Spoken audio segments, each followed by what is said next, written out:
बोलिए श्री सीताराम जी महाराज की जय जयकार हो। बोलिए श्री राधा रानी सरकार की जय जयकार हो। बोलिए श्री भागवत चरित की जय जयकार हो। बोलिए श्री व्यास जी महाराज की जय जयकार हो। बोलिए सुखदेव जी महाराज की जय जयकार हो। श्री राजा परीक्षित जी महाराज की जय जयकार हो। बोलिए श्री नैमिषारण्य क्षेत्र की जय जयकार हो। श्री सूत जी महाराज की जय जयकार हो। श्री सौनक जी महाराज की जय जयकार हो। श्री 88,000 संत महात्माओं की जय जयकार हो। श्री मैत्रेय मुनि जी महाराज की जय जयकार हो। श्री महात्मा विदुर जी महाराज की जय जयकार हो। श्री यमुना मैया की जय जयकार हो।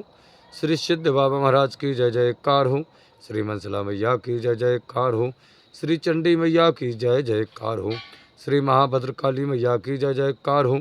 श्री पथरी वाले हनुमान जी महाराज की जय जयकार हो। श्री खेरापत सरकार की जय जयकार हो।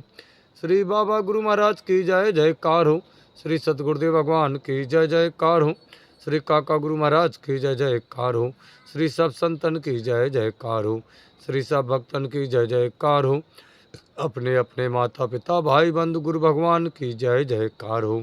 बोलिए संध्या वंदन आरती महारानी की जय जयकार हो। चलते हैं श्री भागवत चरित में।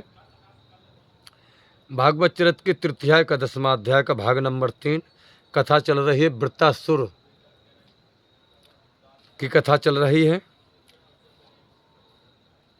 तो देवताओं से विष्णु भगवान ने कहा कि तुम महामुनि दधीच के पास जाओ, उनकी हड्डी मांगो, उनकी हड्डियों से वज्र बनेगा जिससे वृत्तासुर मारा जाएगा। देवता गए महामुनि दधीच के पास, प्रार्थना की, महामुनि दधीच से हड्डियाँ मांगी। चलते हैं आज की कथा।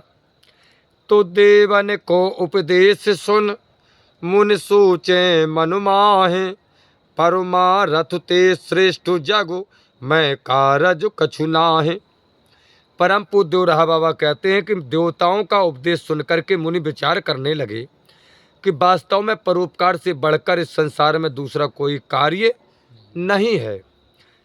आगे परम पूज्य कहते हैं कि महामुनि दधीज हंस करके कहने लगे देवताओं से कि हंस दधीज मुनि कहें धर्म को मरम जताओ, ताही ते अब व्यंग देवगण वचन सुनायो।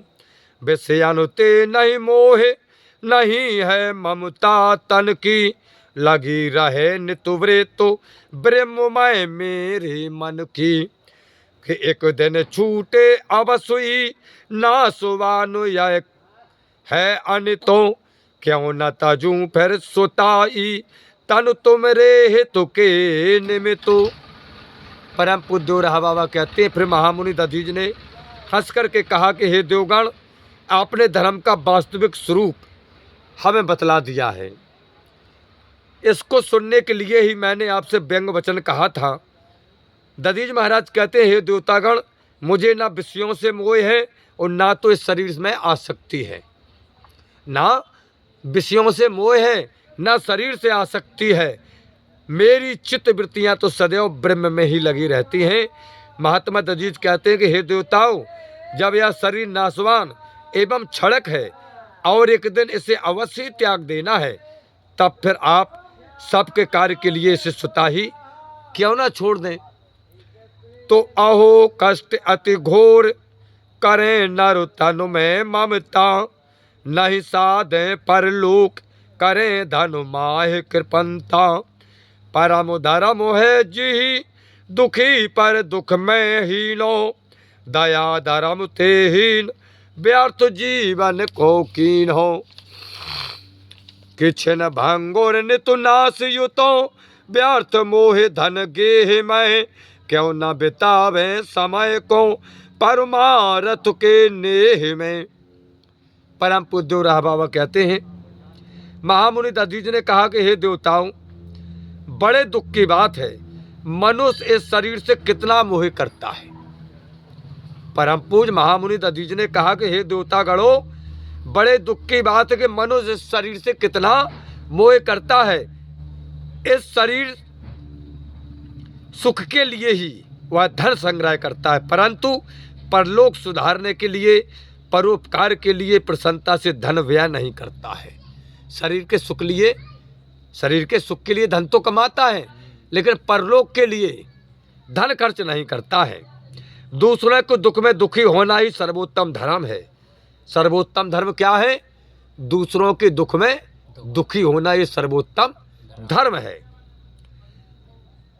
जिसमें दया और धर्म नहीं है, दधीच महाराज कहते हैं कि हे देवताओं, वह तो अपने जीवन को व्यर्थ ही खो रहा है। जिसमें दया नहीं, जिसमें धर्म नहीं, उसका जीवन व्यर्थ है। यह धन या धाम तो क्षणिक और नष्ट हो जाने वाले हैं। हम जिस दिन शरीर को छोड़ देंगे, हमारा धन, हमारे संसार का समस्त वैभव यहीं पर पड़ा रह जाएगा। अतः इनमें मोह करना व्यर्थ है। परम पूज्य कहते हैं, दधीच महाराज ने कहा कि हे देवतागणों, फिर क्यों ना अपने जीवन को परोपकार में ही व्यतीत कर दिया जाए। परम पूज्य कहते हैं कि सुन मुन को उपदेश, देवता अताई हर से, बजे द्वंद्वी गगन, सोमन सुर तरु से बरु से। सोन पुन एक चाकरी, तीर्थ मैंने नहीं कीन्हे, तोरा तो तीर्थ तय सुरन, बुलाए सब मुन चीन्हे। न्याय दोए निश्चिंत होए, सब तीरथ करो भक्त ते, बैठे तनु त्यागन निमित्तो, तप संयम की शक्ति ते।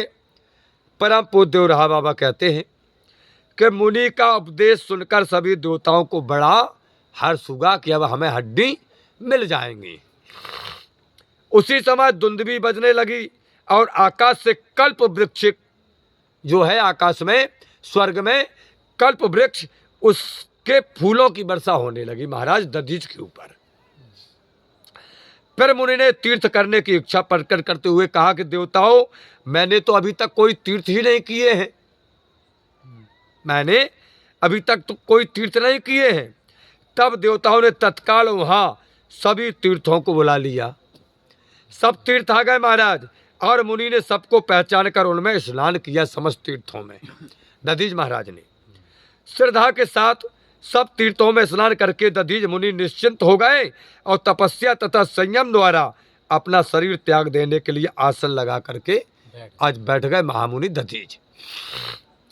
तो परा ब्रह्ममय चित्त लीन कीनो मुनि अपनो, यह सब दृश्य प्रपंच लगायो सवेरो।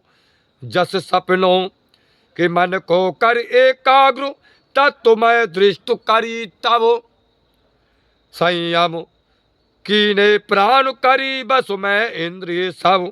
सुरन बुलाई सुरभ सब, चाट मास बिन तन कियो, यो पर कारज के निमित्त, मुनि ने निज तन तज दियो।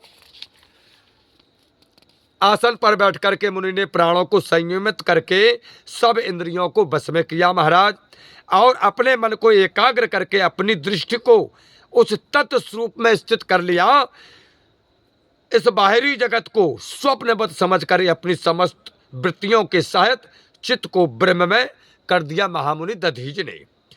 तब मुनि के इस प्रकार ब्रह्मलीन हो जाने पर देवताओं ने गौ माता को बुलाया, और उन गायों ने मुनि के मांस को अपनी जीभ से चाटकर हड्डी मात्र छोड़ दी। इस प्रकार दूसरे के कल्याण के लिए मुनि दधीच ने अपना शरीर त्याग दिया महाराज। तो सूखी हड्डी रही, तेज युतियत सह मन हर, रचो वज्र शोभे देव विश्वकर्मा अति सुंदर। हरि को प्रविशो तेज, सुरन संग मुदित भय अति, ऐरावत पे चढ़े सुशोभित होए स्वर्गपति। परि उपकारी को नहीं, तन कहो तन में रागो है, धन दधीच मुनि धन तप, धन धन तिनको त्यागो है। परम पूज्य देवराहा बाबा कहते हैं कि जब तपस्या से पवित्र हुई परम तेजोमय हड्डी मात्र शेष रह गई महाराज मुनि की, तब उनसे अत्यंत सुंदर दिव्य वज्र बनाया गया। अब तो उसमें श्री हरि का तेज आहुति मिल गया था। इससे देवताओं को बड़ा हर्ष हुआ उस वज्र को हाथ में लेकर के ऐरावत पर सवार हुए देवराज इंद्र अत्यंत शोभायमान हो रहे थे। परोपकार करने वाले मनुष्यों को परमपूज्य कहते हैं कि राग से तनिक भी मोह नहीं होता है। दधीच मुनि धन है, उनकी तपस्या और उनका त्याग धन है। इत श्री भागवत चरित के तृतीयाय में विश्वरूप वध वृत्तो उत्पत्ति दधीज अस्थिदान 10वां अध्याय समापन हुआ। हे प्रभु आनंद दाता ज्ञान हमको दीजिए, शेर गुसारे दुर्गुणों से दूर हमको कीजिए, लीजिए हमको शरण में हम सदाचारी बने, ब्रह्मचारी धर्म रक्षक वीरो वृतुधारी बने। यह कार्य जो मैंने उठाया आप ही की आसु से, ऐसी कृपा हो नाथ की जो पूर्ण हो दास की। दीनानाथ अनाथ का भला मिला संयोग, यदि आप तारो नहीं तो हंसी करेंगे लोग। लखन सिया रामचंद्र की जय, पवन सुत हनुमान की जय, उमापति महादेव की जय। बोलो भाई सब संतन की जय, अपने अपने माता पिता भाई बंधु गुरु भगवान की जय हो। बोलिए संध्या वंदन आरती महारानी की जय जयकार हो।